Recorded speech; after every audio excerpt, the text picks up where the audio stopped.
for another Artifact Spotlight. We are here to talk about a person whose legacy I'm sure you are familiar with, but maybe you didn't know that he was behind it. And I'm talking about the man, the myth, the legend, Ambrose Burnside. Check out that facial hair. So he did have very fluffy facial hair, and that is where the term sideburns, they're originally Burnsides, and then it got reversed to sideburns, comes from. But there's a little bit more about this guy that we got to talk about. So he was an inventor. He was not only a leader for the North during the Civil War, but he was an inventor.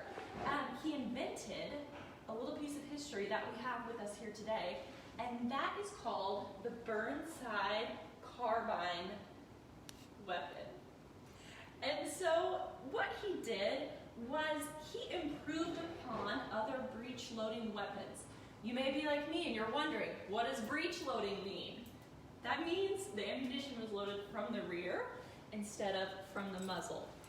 So he improved upon breech loading weapons by stopping a leak that happened. There was some hot gas that would leak when it was fired in previous versions, and so he was able to improve upon that and produce his own version, the Burnside.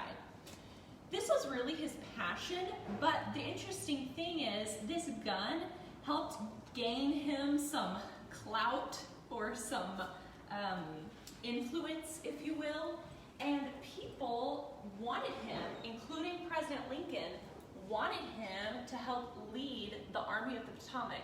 And so Burnside, he actually tried to turn down that assignment.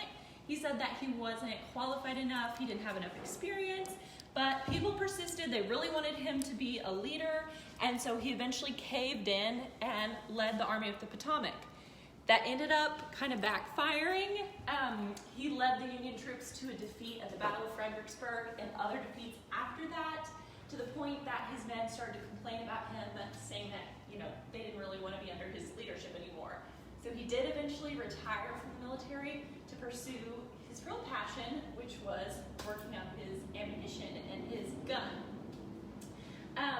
The Union was his biggest audience. They placed an order for 55,000 of these guns to fight during the Civil War.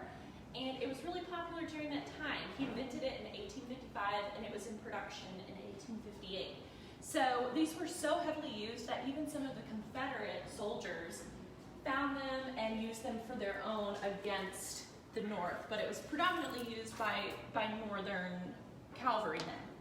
So that's just a little bit about this weapon that we have in our museum.